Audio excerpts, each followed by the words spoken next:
Good afternoon student. इस तासिका में हमें आज देखना है जो विशेष अध्ययन हेतु आपको रखा गया है नुक्कड़ नाटक। जो विशेष अध्ययन हेतु यानी उसके लिए आपको परीक्षा के अंतर्गत 10 अंक दिए जाएंगे। 10 अंक पर प्रश्न पूछे जाएंगे और यह एक नया और विशेष स्वरूप हिंदी साहित्य का जो है वह आपके सामने रखने की कोशिश की गई है। तो इस नाटक के अंतर्गत हमें लेखक ने क्या क्या बताने की कोशिश की है। तो यह जो नुक्कड़ नाटक होता है यह सामाजिक, राजनीति, आर्थिक तथा भ्रष्टाचार, अंधश्रद्धा निर्मूलन, इन पर्यावरण संवर्धन, इन सभी विषयों को लेकर उस पर नाटक तैयार किया जा सकता है। उसके साथ साथ यह नाटक तैयार करने के पीछे एक लोगों में जन जागृति करना, समाज में जन जागृति करना, समाज को एक नयापन देना और नएपन के साथ साथ लोगों की आंखें खोलना, यह सबसे बड़ा महत्वपूर्ण उद्देश्य यहाँ पर रहता है। तो जो भी समस्याएं होती है उन समस्याओं को निकाल कर उन समस्या को लोगों के सामने रखना यह नुक्कड़ नाटिका की विशेषता होती है। उसी प्रकार यह जो नुक्कड़ नाटक होता है उसका प्रस्तुतिकरण जो होता है वह किसी नाट्यगृहों में जाकर या कुछ ऐसी खास जगह पर जाकर ही होता है, ऐसा नहीं है। तो नुक्कड़ नाटिका का प्रस्तुतिकरण जो है वह सड़क के किनारे पर, गार्डन में तथा सार्वजनिक लोगों की आने जाने की जहाँ पर सबसे ज़्यादा भीड़ होती है उस जगह पर, हाउसिंग सोसाइटीज़ में तथा लोग बस्ती जो होती है छोटी छोटी उन बस्तियों में तथा कॉलोनी में जाकर, कॉर्नर पर, रास्ते पर, चौक में जाकर यह नुक्कड़ नाटिका पेश की जा सकती है। तो नुक्कड़ नाटिका को जो विषय लिए जाते हैं उन विषयों को यदि देखा जाए तो सामाजिक विसंगतियों को, सामाजिक विडंबनाओं को तथा हमारी रूढ़ियों, परंपराओं, हमारे भारत देश में हो रहे शोषण तथा सामाजिक सत्ता, राजकीय सत्ता तथा हमारा सरकार, इन सभी बातों को लेकर खुलेआम सबके सामने सही सही बातें बता देना यह नुक्कड़ नाटिका की विशेषता रही है। तथा यह नुक्कड़ नाटक जो है वह कब लोकप्रिय हुआ, कैसे लोकप्रिय हुआ, आज भी आप यदि देखेंगे तो नुक्कड़ नाटक बहुत ही लोक प्रसिद्ध है। नुक्कड़ नाटक जो है हमारे भारत देश में 8वें दशक से लोकप्रिय हुआ है और लोकप्रिय होने के साथ साथ अंग्रेजी में उसे स्ट्रीट प्ले कहते हैं। तो स्ट्रीट प्ले इस नाम से वह अंग्रेजी में जाना जाता है, पहचाना जाता है। और नाटक का प्रस्तुतिकरण जो है वह संक्षिप्त में होता है, बिल्कुल ही कम शब्दों में, कम लोगों में। बहुत सारी नाटक पेश करने के लिए बहुत सारे लोग चाहिए, ऐसा भी नहीं होता है। बहुत ही सटीक यानी जो उद्देश्य है उस उद्देश्य को ही लेकर कम शब्दों में उसका प्रस्तुतिकरण करना यह नुक्कड़ नाटिका की विशेषता रहती है। उसके साथ साथ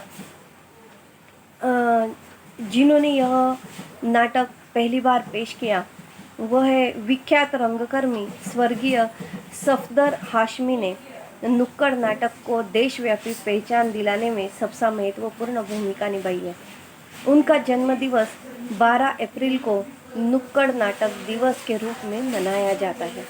आपको जो साहित्य पर आधारित प्रश्न पूछा जा सकता है उसके अंतर्गत यह प्रश्न पूछा जा सकता है कि विख्यात रंगकर्मी स्वर्गीय सफदर हाशमी का जन्म कब हुआ था और नुक्कड़ नाटक को पूरे देश के सामने लाने का कार्य किसने किया हुआ था। तो यह साहित्य पर आधारित प्रश्न आपको पूछा जा सकता है। अभी नाटक कहेंगे तो नाटक के अंतर्गत हमें वेशभूषा आती है, रंगभूमि आती है, वहाँ पर कुछ न कुछ देखावा तैयार किया जाता है। तो यह सारी बातें जो है वहाँ पर नहीं होती है। वहाँ पर बिल्कुल भी खर्चा नहीं किया जाता है। पैसों की ज़रूरत, पैसों की आवश्यकता वहाँ पर नहीं होती है। जो भी वेशभूषा है, जो भी हमारे रोज़ के जीवन में जो भी कपड़े हम परिधान करते हैं, उन्हीं कपड़ों पर वह नुक्कड़ नाटिका हम लोग पेश कर सकते हैं। इतनी आसान पद्धति और आसान तरीके से यह लोगों तक पहुंचने का एक प्रभावशाली और सत्य माध्यम जो है वह नुक्कड़ नाटक है। इसलिए नुक्कड़ नाटक लंबे या दीर्घ नहीं होते हैं, बिल्कुल छोटे से होते हैं। छोटी छोटी बातों में ही बड़े बड़े विषयों को लेकर वहाँ पर चर्चा की जाती है। मूलतः पर्दा डालना, नाटक आप यदि देखने जाते हैं नाट्य गृह में, तो वहाँ पर आपको दिखाई देता है कि वहाँ पर पर्दा लगाया जाता है, साज सज्जा किया जाता है, नेपथ्य होता है, ध्वनि संयोजन किया जाता है, महंगा महंगा मंच सेट लगाया जाता है। उसके साथ साथ वहाँ पर जो पात्र होते हैं, भूमिका करने वाले जो प्रमुख व्यक्ति होते हैं, उनकी वेशभूषा पर भी बहुत सारा पैसा खर्चा किया जाता है। लेकिन यहाँ पर नुक्कड़ नाटक में नाट्य मंडली और दर्शकों में कोई दूरी नहीं होती है। वहाँ पर न कपड़े का खर्च होता है, न मंच का खर्च होता है, न साज सज्जे का खर्च होता है। कुछ भी खर्च वहाँ पर नहीं होता है। बिल्कुल दर्शकों के सामने, दर्शकों के बीच में जाकर यह नुक्कड़ नाटक पेश किया जाता है। यह उसकी विशेषता है। उसके साथ साथ हिंदी नाटक साहित्य में नुक्कड़ नाटक प्रमुख रूप से लिखने वाले नाटककार और उनके नाटक इस प्रकार है। तो कौन कौन से व्यक्तियों ने नुक्कड़ नाटक लिखे हुए हैं हिंदी साहित्य में? तो सफदर हाशमी, गुरुशरण सिंह, नरेंद्र मोहन, शिवराम, ब्रजमोहन, सुरेश वशिष्ठ, असगर वजाहत, राजेश कुमार आदि व्यक्तियों ने नुक्कड़ नाटक समाज परिवर्तन करने के लिए, सकारात्मक उद्देश्य समाज में लाने के लिए और समाज में सकारात्मकता लाना, यह केंद्र मानकर नाटिका को पेश किया गया है। उन्होंने नाट्य संस्थाएं भी कार्यरत की हुई है और नाटक निरंतर वहाँ पर पेश होता रहता है। सामाजिक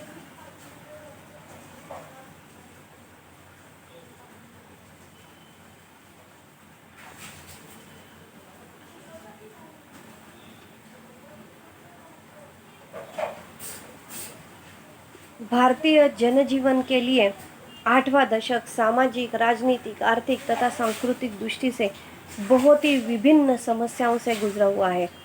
बेरोजगारी, अशिक्षा, असुरक्षा, नैतिक मूल्यों का पतन, गलत रूढ़ियाँ, परंपरा, महंगाई, भ्रष्टाचार, मौलिक अधिकारों का हनन, किसान मजदूरों का शोषण आदि समस्याओं ने अकराल विकराल रूप धारण किया हुआ था। यह सारी बातें जो है 8वें दशक में सामाजिक, राजनीतिक और आर्थिक और सांस्कृतिक सभी दृष्टि से यह हमारा भारत देश समस्याओं से गुजर रहा था। हमारा जनजीवन पूरी तरह से अस्त व्यस्त हो गया था और उसी में अस्त व्यस्त सामाजिक जीवन में हमारा भारतीय नागरिक, हर एक नागरिक कौन कौन सी समस्याओं को सह रहा था? तो बेरोजगारी, अशिक्षा, असुरक्षा, नैतिक मूल्यों का पतन, गलत रूढ़ियाँ, परंपरा, महंगाई, भ्रष्टाचार, मौलिक अधिकारों का हनन होना, किसान मजदूरों का शोषण आदि समस्याओं ने अकराल विकराल रूप तब धारण किया हुआ था। ऐसी समस्याओं से जूझने के लिए लोगों को संगठित करके उनमें परिवर्तन लाना, उन्हें सकारात्मकता प्रदान करना, यह नुक्कड़ नाटक ने किया हुआ प्रमुख कार्य था।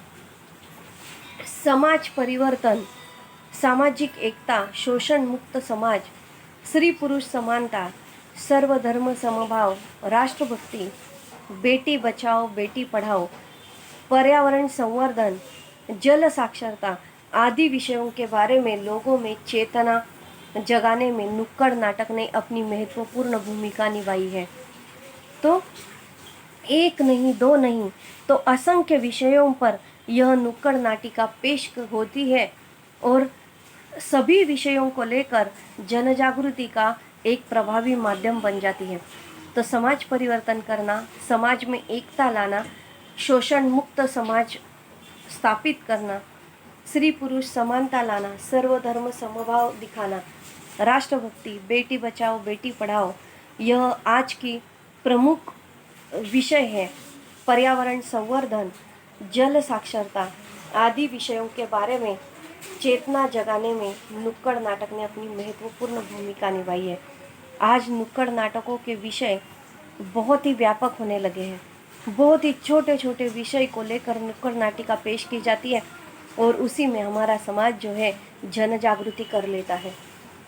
लोगों तक वो छोटी छोटी गलत गलत बातें कभी सामने नहीं आ सकती है। ऐसी बातों को लेकर नुक्कड़ नाटक लोगों में प्रचार और प्रसार करता है अच्छी बातों का, लोगों को अंधश्रद्धाओं से बाहर निकालता है और उनका जो अज्ञान है वह दूर करने का काम भी नुक्कड़ नाटिका करती है।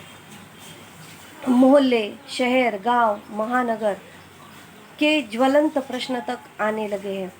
प्रशासन भी कई महत्वपूर्ण सामाजिक संदेशों के प्रसारण के लिए नुक्कड़ नाटिका की सहायता लेता है। आज देखिए हमारा भारतीय जो शासन है, प्रशासन है, वह भी लोगों में जनजागृति लाने के लिए आज नुक्कड़ नाटिका की सहायता लेता है ताकि जल्द से जल्द लोगों में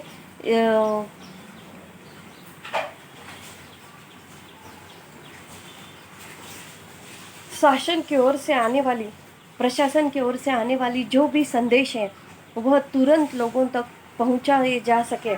ऐसी नुक्कड़ नाटिकाएं महत्वपूर्ण भूमिका निभाई थी।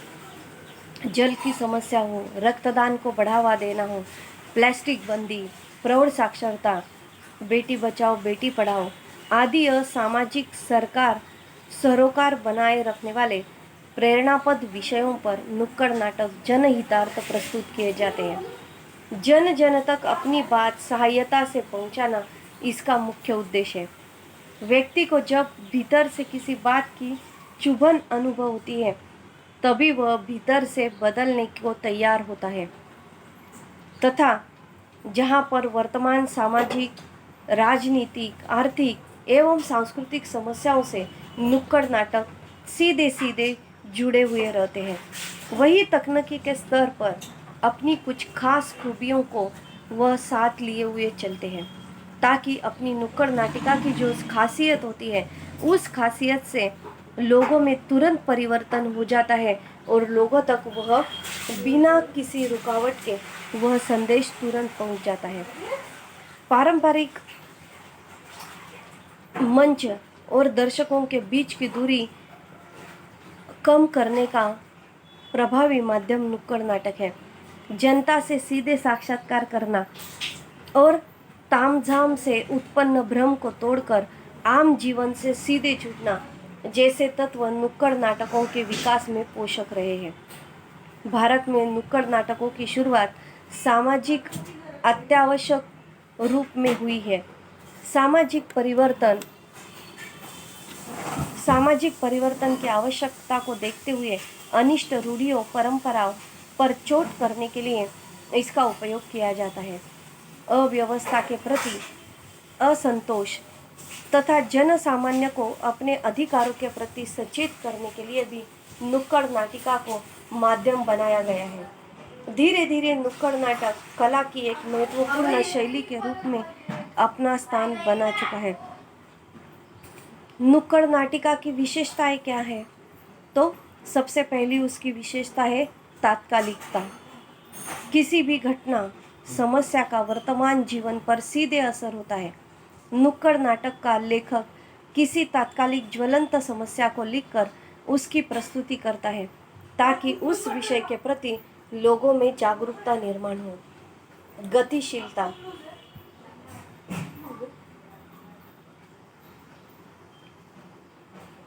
गतिशीलता नुक्कड़ नाटक की दूसरी विशेषता है। पहली हो गई तात्कालिक। तात्कालिक यानी किसी भी घटना समस्या का वर्तमान जीवन पर सीधे सीधे असर हो जाता है और नुक्कड़ नाटिका का लेखक किसी तात्कालिक ज्वलंत समस्या को लिखकर उसकी प्रस्तुति कर देता है। लोगों में जागृति निर्माण हो जाती है। गतिशीलता क्या है? तो नुक्कड़ नाटक के विषय का चयन करते हुए इस बात का ध्यान रखा जाता है कि इसकी प्रवाहमयी धारा में विषय, पात्र तथा दर्शक तेजी से गतिशील हो जाते हैं, उनको गति मिल जाती है। और गतिशीलता लाना सबसे बहुत महत्वपूर्ण काम होता है कि लोगों में यदि परिवर्तन लाना है, लोगों को अंधश्रद्धाओं से या बुरे विचारों से बाहर निकालना है, तो नुक्कड़ नाटक सबसे प्रभावशाली और गतिशील माध्यम बना हुआ है। उसी का उपयोग, वह गतिशील होने के कारण ही सरकार, प्रशासन नुक्कड़ नाटिका का उपयोग अपने संदेश को लोगों तक गतिशीलता से पहुंचाने के लिए उपयोग कर लेता है। नाटक के अंत तक किसी को कुछ सोचने का अवकाश नहीं मिलता। इसमें कथ्य और शिल्प का फैलाव नहीं होता है। तीसरी बात उसके अंतर्गत है अचूक लक्ष्य। नुक्कड़ नाटक एक हथियार के जैसा उसका उपयोग किया जाता है कि नुक्कड़ नाटक हथियार की तरह जड़ पारंपरिक रूढ़ियों द्वारा किए जा रहे शोषण, अनाचार को खत्म कर वर्गहीन समाज की स्थापना के लिए काम करता है। अचूक लक्ष्य यानी उसका स्पष्टीकरण यदि सही रूप में देखा जाए तो जो हमारी पारंपरिक रीति रिवाज है, रूढ़ी परंपराएं हैं, जिनकी आवश्यकता हमें नहीं है लेकिन फिर भी वह हमारे लिए लगाए हुआ है और उसी से हम जकड़े हुए हैं, उस विचारों से, उन रूढ़ी परंपराओं से हम यदि बाहर नहीं निकलना चाहते हैं तो हम किस तरह अपना समय बर्बाद कर रहे हैं और किस तरह से हम अपने आप को फंसा रहे हैं, अपना समय बर्बाद कर रहे हैं, अपनी विचारों को हम गतिशील कैसे होने से रोक रहे हैं। यह हमें नुक्कड़ नाटिका जो है वह हमारी आंखें खोल देती है और समाज में हमें गतिशील बनाने का एक मार्ग दिखाने का काम नाटिका करती है। संक्षिप्तता उसकी चौथी विशेषता है संक्षिप्तता। संक्षिप्तता में क्या है? तो नुक्कड़ नाटक में संक्षिप्तता का तत्व अनिवार्य है। वह कंपल्शन है कि नुक्कड़ नाटिका यदि आपको पेश करनी है तो वह बहुत लंबी बड़ी नहीं होनी चाहिए। उसके शब्द भंडार जो है, उसके शब्दावली जो है वह बहुत ही कम और सीमित शब्दों में होनी चाहिए। संक्षिप्त, शॉर्ट बट स्वीट जिसे कहा जाता है, उस उक्ति का प्रयोग वहाँ पर किया जाता है कि संक्षिप्त में कुछ नपे तुले शब्दों में अपना कहना, अपनी बात, अपना संदेश तुरंत पहुंचाना। इसलिए तुरंत यदि संदेश किसी जगह पर पहुंचाना है तो वहाँ पर संक्षिप्तता और गुप्तता जरूरी होती है। लंबे लंबे संवाद या विषय का विस्तार इन नाटकों को उबाऊ बना देते हैं। इसलिए लंबे लंबे संवाद नुक्कड़ नाटिका में उपयोग में नहीं लाए जाते हैं। नुक्कड़ नाटक जितना संक्षिप्त होगा उसका प्रभाव उतना ही अधिक और अच्छा और तुरंत होता हुआ हमें दिखाई देता है। तो यह 4 अलग अलग विशेषताएं नुक्कड़ नाटक की हो गई। अभी आखिरी विशेषता जो है वह बहुत ही महत्वपूर्ण है, सहज भाषा और व्यंग्य शैली। यह 2 प्रमुख तत्व नुक्कड़ नाटिका की विशेषता दर्शाते हैं। नाटककार नुक्कड़ नाटक को प्रायः सहज भाषा और व्यंग्य शैली में प्रस्तुत करता है। 20-25 मिनट में किसी गंभीर समस्या का जन भाषा में प्रस्तुतिकरण नुक्कड़ नाटक की स्वाभाविकता और रोचकता को बढ़ाता है। नुक्कड़ नाटक की भाषा कैसी होनी चाहिए? संक्षिप्त होनी चाहिए, सहज सरल होनी चाहिए, सुलभ होनी चाहिए। लोगों तक पहुंचाने के लिए वह आसान से शब्दों का प्रयोग किया जाना चाहिए। शब्दों के साथ साथ कृतिशीलता भी वहाँ पर होनी चाहिए। और यदि लोगों को किसी घटना का सत्य रूप समझाना होगा, तो वह सत्य रूप मानने के लिए यदि तैयार नहीं होते तो वहाँ पर दूसरी पद्धति यानी व्यंग शैली के द्वारा वहाँ पर बताना ज़रूरी हो जाता है। तो यह अलग अलग शब्दों का सहज और सरल भाषा का प्रयोग नुक्कड़ नाटिका में ज़रूरी होता है। कई बार तो ऐसा भी होता है सिर्फ हिंदी में ही नुक्कड़ नाटिका पेश नहीं की जाती है, तो मातृभाषाओं में भी लोगों पर अधिकाधिक प्रभाव जल्दी से हो जाता है, जल्दी से लोगों में परिवर्तन आना शुरू हो जाता है। इसलिए हिंदी भाषा के साथ साथ कभी कभार कुछ विषयों को मातृभाषाओं में भी लोगों तक पहुंचाना ज़रूरी हो जाता है। तो नुक्कड़ नाटिका पेश करने के लिए मातृभाषा का प्रयोग भी हर जगह पर होता हुआ हमें दिखाई देता है। तो नाटक स्वाभाविक होना चाहिए और उसकी रोचकता बढ़ाने के लिए उसका रोचकता, उसके विषय को गहनता, सहज और सरल भाषा, यह सब कुछ सारी बातें नुक्कड़ नाटिका में होना ज़रूरी होता है और यही उसकी विशेषता है। तो देखिए छात्रों, यहाँ पर हमने नुक्कड़ नाटिका क्या होती है, उसके कौन कौन से विषयों पर नुक्कड़ नाटिका पेश की जा सकती है, उसकी विशेषताएं कौन कौन सी होती हैं, इन सभी बातों की ओर हमने आज हमारा दृष्टिक्षेप दिया हुआ है। तो अब यह नुक्कड़ नाटिका सच में आपको पहली बार भी अध्ययन के लिए रखी गई है। अभी तक जो भी अध्ययन आप लोगों ने किया होगा उसमें कभी भी आपने यह नुक्कड़ नाटिका विषय जो है वह कभी पढ़ा हुआ नहीं होगा, देखा भी नहीं होगा, लेकिन अभी यहाँ पर आपको एक नया और स्वतंत्र विषय देखने को मिला है, इसलिए उसका अध्ययन जो है वह विशेष अध्ययन हेतु के लिए दर्शाया गया है, रखा गया है। अभी हम देखते हैं कि अरविंद गौड़ जो है उनका नुक्कड़ नाटक आपको दिखाया गया है, पढ़ाई के लिए रखा गया है। तो वह सबसे पहला जो है वह मौसम। अभी यह मौसम में अलग अलग विवाह, मैंने आपको अभी बताया कि विशेषता क्या होती है, संक्षिप्त में होना ज़रूरी होता है, संक्षिप्तता महत्वपूर्ण है नुक्कड़ नाटक में। तो अरविंद गौड़ जी ने मौसम इस माध्यम से एक अलग अलग 3 और 4 दृश्य हमारे सामने रखे हुए हैं। उन 3-4 दृश्यों में उन्होंने मौसम यानी पर्यावरण की ओर लक्ष्य केंद्रित किया हुआ है। तो पर्यावरण में अलग अलग विषय किस तरह से अरविंद गौड़ ने हमारे सामने नुक्कड़ नाटिका के द्वारा पेश किए हुए हैं, उसकी ओर हमें अभी अपना ध्यान केंद्रित करना है।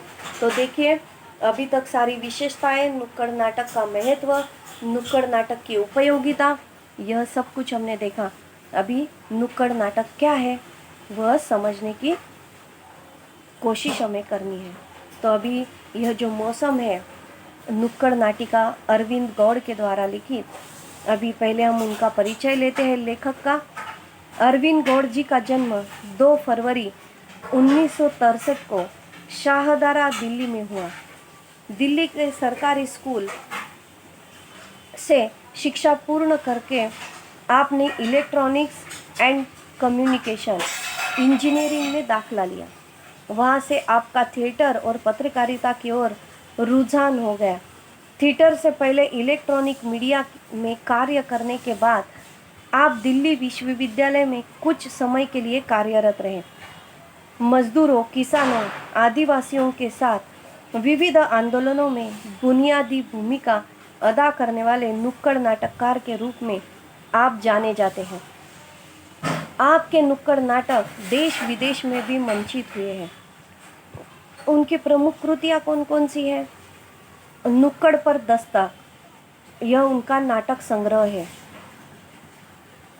अनटाइटल्स, आई विल नॉट क्राई, एहसास, यह उनका एकल नाट्य है। एकल नाट्य यानी एक पात्री प्रयोग, जहाँ पर कोई दूसरा अन्य पात्र नहीं है, वही एक अकेला व्यक्ति उस नाटक में आए हुए सभी पात्रों का प्रस्तुतिकरण करता है, इसलिए उसे एकल नाट्य कहते हैं। तथा कुछ पथनाटिकाएं, पटकथाएं उन्होंने लिखी हुई है। गौड़ जी निर्देशित नाटक कोर्ट मार्शल का भारत में 450 से अधिक बार मंचन हो चुका है।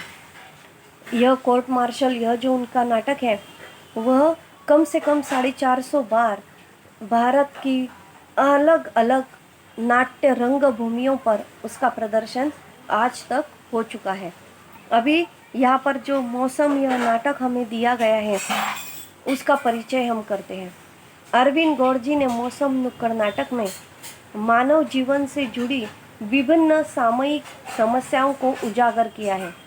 पानी की समस्या दिन ब दिन विकराल रूप धारण करती जा रही है। प्रस्तुति से छेड़छाड़ करने के कारण ऋतु चक्र में अनियमितता आ गई है। नियत समय पर बारिश नहीं होती है, होती भी है तो कभी बहुत अधिक तो कभी बहुत कम होती है। जल संचय नहीं हो पा रहा है। जहाँ संचय है वहाँ विभिन्न उद्योगों के कारण जल प्रदूषित होता जा रहा है। प्लास्टिक के अत्यधिक उपयोग के कारण जल के बहाव में रुकावट आ रही है। सीवरों में कूड़े कचरे के साथ प्लास्टिक जमा हो रहा है। प्रस्तुत नुक्कड़ नाटक के माध्यम से लेखक ने इन समस्याओं का चित्रण कर सबका ध्यान इस ओर आकर्षित किया हुआ है। मैंने अभी बताया कि छोटे छोटे दृश्य लेखक ने हमारे सामने रखे हुए हैं और छोटे छोटे दृश्यों के माध्यम से अलग अलग विषय भी हमारे सामने रखे हैं।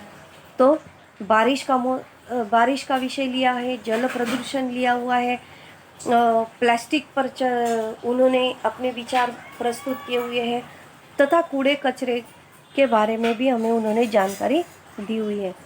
इस रचना में 9 दृश्य है जिसके माध्यम से बारिश की अनियमितता के कारण सामाजिक जीवन पर होने वाले परिणामों को उजागर किया गया है। अभी इस अरविंद गौड़ जी के द्वारा मौसम नाटिका में कुल मिलाकर 9 दृश्य दिए गए हैं। अलग अलग 9 दृश्यों का चित्रण हमारे सामने लेखक ने रखा हुआ है।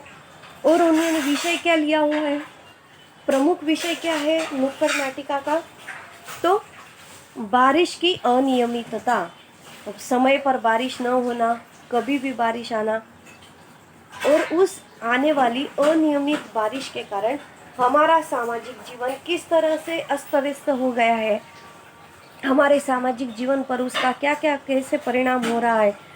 यह इन बातों को लेखक ने इस पाठ के द्वारा हमारे सामने असंख्य 9 विषय लेकर हमारे सामने प्रस्तुत करने की कोशिश की हुई है।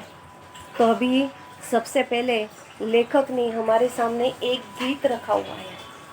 उस गीत से हमें नाटक की पहचान हो जाती है और उस गीत के द्वारा विषय कैसा है वह समझने के लिए हमें आसान हो जाता है। तो देखिए पहले उन्होंने हमें क्या दिखाया हुआ है, उस गीत को हम सबसे पहले देखते हैं। उस गीत में उन्होंने बहुत सारा अच्छा ज्ञान हमें दिया है। तो देखिए पहला उनका गीत हम देखते हैं। देख ले ओ इंसान तूने क्या कर दिया, देख ले ओ इंसान तूने क्या कर दिया, आकर तू देख ले इस नाटक में, आकर तू देख ले इस नाटक में, क्या है तेरी जिम्मेदारी, क्या तूने की वफादारी, क्या तूने लूट लिया इस संसार से। हो क्या कहा है इस गीत में, देखिए देख ले ओ इंसान तूने क्या कर दिया।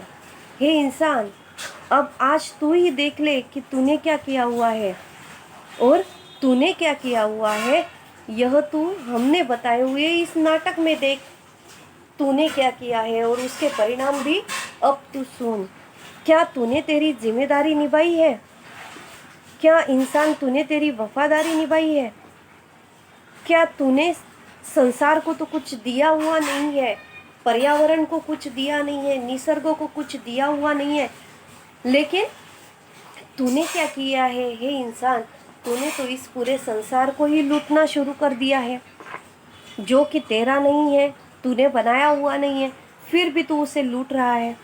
देख ले वो इंसान, तूने क्या कर दिया, आकर तू देख ले इस नाटक में। क्या है तेरी जिम्मेदारी, क्या तूने की वफादारी, क्या तूने लूट लिया इस संसार से। हो तूने क्या क्या किया हुआ है, तेरी जिम्मेदारी तू तेरी जिम्मेदारी कैसे भूल गया है, वफादारी तूने कैसे छोड़ दी है, और तूने इस संसार को किस तरह से लूट लिया है। यह आज है इंसान मैं तुझे बताना चाहता हूँ, और वह बताने के लिए मैंने यह नाटक के 9 प्रवेश तेरे सामने रखे हुए हैं। अलग अलग 9 दृश्यों के द्वारा इंसान तेरी गलतियाँ, तेरी हर बात में लूट मार करना, किस तरह से तूने बर्ताव किया है, वह मैं आज तुझे दिखाता हूँ। तो यहाँ पर पहला दृश्य है, देखिए आसान सा है, छोटा सा है, लेकिन उससे निकलने वाला अर्थ कितना सुंदर होता है। देखिए आदमी कहता है, पहला दृश्य हम देखते हैं। आदमी पहला कहता है यह देख, दूसरा आदमी कहता है भाई कितना गंदा पानी है, इस पानी को पी लिया तो क्या हो गया, पी लिया हो गया है क्या। पहला आदमी कहता है यह पानी हम सबके घरों में आता है, और इस पानी की वजह से मेरा यह हाल हो गया। क्या कहते हैं कि यह पानी तुमने देखा कितना गंदा है, और पहला आदमी कहता है कि हाँ यही तो गंदा पानी हम सबके घर में आता है, और हमारी यह जो तबीयत और हमारा आरोग्य जो खराब हुआ है वह इसी गंदे पानी के कारण ही तो हुआ है। तब दूसरा आदमी कहता है यार तू तो गंजा हो गया एकदम। देखिए यानी तू तो गंजा होना यानी लापरवाह होना, तूने तो लापरवाही की है, ध्यान ही नहीं दिया है, जो चल रहा है उसे तूने चलने ही दिया है। पहला आदमी कहता है तेरे तो बहुत बाल है, तू कौन सा पानी इस्तेमाल करता है। वो उसे पूछता है तेरे सिर पे तो बहुत सारे बाल हैं, तू कौन सा पानी यूज करता है। दूसरा आदमी कहता है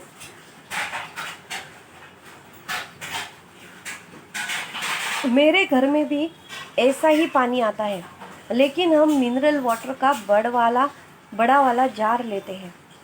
पहला आदमी कहता है वह 90 रुपए वाला। दूसरा आदमी कहता है हाँ वही, मैं और मेरी बीवी उसी का पानी पीते हैं, हम तो उसी का पानी पीते हैं, उसी से नहाते भी हैं, और जिस दिन वह जार न आए तो मेरी बीबी नहाती ही नहीं है। धत तेरे की। पहला आदमी कहता है। दूसरा आदमी कहता है क्या करें, बीबी के लिए इतना तो करना ही पड़ता है। अभी देखिए पानी का इस्तेमाल, लोगों के घर में आ रहा जो नल का पानी है वह बहुत ही ख़राब है और गंदा है, लोगों की हालत तबीयत बहुत ही ख़राब हो रही है। ऐसा पहला आदमी दूसरे आदमी से बातचीत चल रही है दोनों की, और दोनों के बातचीत से ऐसा हमें समझ में आया है कि एक जगह पर गंदा पानी लोगों को पीना पड़ रहा है, और दूसरी बात है कि मिनरल वाटर जो खरीद कर लाया जाता है बड़ा वाला जार, वह 90 रुपए वाला जार लोगों को पानी पीने के लिए रखा जाता है, लेकिन यह जो दूसरा आदमी है उसके घर में वह 90 रुपए वाला पीने के पानी का जार जो है वह नहाने धोने के लिए घर में इस्तेमाल किया जाता है।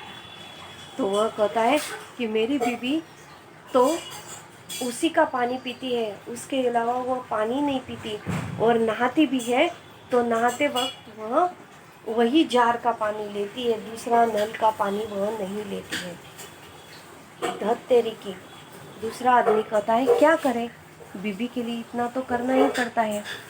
देखिए लोगों की हालत पानी खराब आने के कारण किस प्रकार की हो गई है। सिर पर बाल उड़ गए हैं,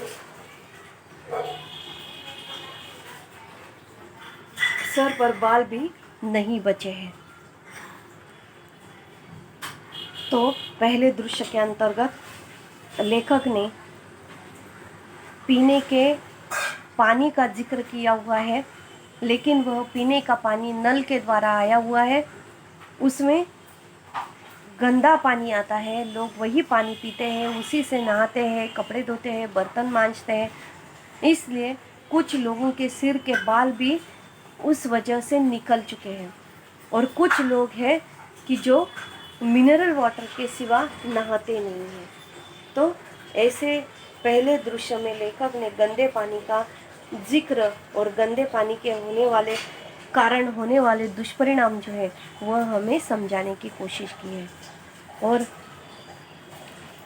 दूसरा दृश्य देखिए भाई, दूसरे दृश्य में देखिए अभी, भाई अक्टूबर आ गया, अभी तक मानसून नहीं आया और ऊपर से इतनी गर्मी।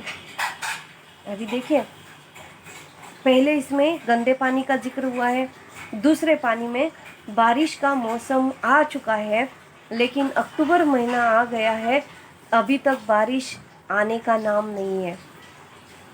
कुछ 10 साल पहले तक की ऐसी अवस्था थी कि 7 जून को बारिश आना ज़रूरी होता था, आ ही जाती थी। 7 जून तक सभी पूरे पृथ्वी पर सभी जगह पर बारिश आ जाती थी, लेकिन अभी जून में कभी बारिश होती ही नहीं है, क्योंकि निसर्ग ने, पर्यावरण का संतुलन हम लोगों ने बिगाड़ दिया है। हमने उस पर बहुत सारे अन्याय और अत्याचार किए हुए हैं, इसलिए आने वाली बारिश भी जो है वह अलग अलग समय पर अभी होती हुई दिखाई देती है। इसलिए पहले में हमने देखा कि मनुष्य के पानी के प्रति लापरवाही से आज लोगों को पानी की कमी महसूस हो रही है। जो पानी उपलब्धि है उसे भी हमने दूषित कर दिया है। इस कारण आजकल मनुष्य पीने या नहाने के लिए पानी खरीद रहा है, खरीद कर पानी पिया जाता है, खरीद कर पानी नहाने धोने के लिए भी पानी खरीदना पड़ता है। और दूसरे दृश्य में हमें क्या बताने की कोशिश की है, विकास का परिणाम। आज विकास के नाम पर फैक्ट्रियां खोली गई है, इसका कूड़ा कचरा दूषित पानी नदियों में छोड़ा जाता है, जिससे जल प्रदूषित होता है। तो देखिए दूसरा आदमी कहता है, लगता है प्रकृति हमसे नाराज हो गई है, खुद ही देख लो, कहीं बाढ़ आ रही है, कहीं सूखा पड़ रहा है, समझ नहीं आ रहा क्या हो रहा है। तीसरा आदमी कहता है, भैया देखना, दिसंबर जनवरी में बारिश होगी बेमौसम। चौथा आदमी कहता है, पूरी दुनिया में कलयुग फैला हुआ है, कलयुग, और वह भी तुम जैसे पापियों की वजह से ही तो बना है। कूड़ा करकट तुम फैलाओ, पोल्यूशन तुम करो, गंदगी तुम फैलाओ। पहला आदमी कहता है, अच्छा जी भाई साहब, और जो आपकी 4-4 फैक्ट्रियां हैं उनका कूड़ा कचरा कहाँ पर जाता है। चौथा आदमी कहता है, वही जहाँ बाकी फैक्ट्रीज का जाता है। बोलो, सभी नदियों की जय कोरस लगाकर कह रहे हैं। दूसरा आदमी कहता है, बस इसलिए प्रकृति हमसे रुष्ट है। चौथा आदमी कहता है, आपके कहने का मतलब है कि मेरे अकेले की फैक्ट्री की वजह से प्रकृति नाराज हो गई है। जी नहीं, हम सब की वजह से हुई है। देखिए, हमने नदियों का पानी जो हम पीने के लिए उपयोग में लाते हैं, उस पानी को ही हमने गंदा कर दिया है। उसी में हम फैक्ट्री का पानी छोड़ रहे हैं, गंदे नाले का पानी छोड़ रहे हैं, वहीं पर हम कपड़े धोने, बर्तन मांजने के लिए औरतें जा रही है, वहीं पर जानवरों को धोया जाता है, जानवरों को वहाँ पर छोड़ा जाता है। तो इस वजह से पीने का पानी हमने पूरी तरह से गंदा कर दिया है। और हमने पेड़ पौधे जो लगाए हुए थे हमारे पूर्वजों ने, उन्हें हमने तोड़ दिया है, काट छाट कर दिया है। उसके लिए हमने अपने घरों को बनाने के लिए, सुख सुविधाओं को बनाने के लिए हमने पेड़ों को काट दिया है। इसलिए बारिश का संतुलन खो गया है। इसलिए कभी भी बेवजह बारिश होती है और हमारा नुकसान करके चली जाती है। इसलिए यहाँ पर कलयुग फैला हुआ है, हम लोगों ने ही उसे फैलाया हुआ है। हम पापी हैं, हम पापियों ने इसमें बहुत सारी गलतियाँ की हुई है, हमने गंदगी फैलाई है, पोल्यूशन किया हुआ है, कूड़ा कचरा करकट हमने ही डाला हुआ है, इसलिए उसके होने वाले जो खराब दुष्परिणाम हैं वह भी हमें ही भुगतने हैं। फिर किसी एक की वजह से यह सब कुछ खराब नहीं हुआ है, तो हम सब ने मिलकर खराब किया हुआ है। किसी एक व्यक्ति को दोष देना अच्छी बात नहीं है। हम सब ने मिलकर निसर्ग को खराब किया है, पर्यावरण को खराब किया है, इसलिए हम सब पर्यावरण के दोषी है, क्षमा पात्र है। क्षमा हमें नहीं मिलने वाली है, इसलिए यह दूसरा प्रवेश जो है वह आज के विकास के कारण, जो वैज्ञानिक खोज संशोधन हो चुका है उसके कारण जो सारे आधुनिकता छाई हुई है, उस आधुनिकता के कारण जो बहुत सारी फैक्ट्रीज खोली गई है, उससे निकलने वाला सारा कूड़ा कचरा, दूषित पानी नदियों में छोड़ा जाता है, इसीलिए जल प्रदूषण भी हो रहा है। पहले इसमें हमने देखा कि पीने का पानी भी हमें खरीद कर पीना पड़ रहा है, और दूसरे प्रवेश में हमने देखा कि हमने ही नदी नालों का पानी खराब कर दिया है। तो यहाँ पर दूसरे प्रवेश तक हम रुकते हैं, नेक्स्ट लेक्चर में हम तीसरे प्रवेश को देखेंगे। ठीक है, तो 2 विषय आपकी समझ में अभी आ चुके हैं। नेक्स्ट लेक्चर में हम नेक्स्ट थर्ड दृश्य देखते हैं। Thank you so much.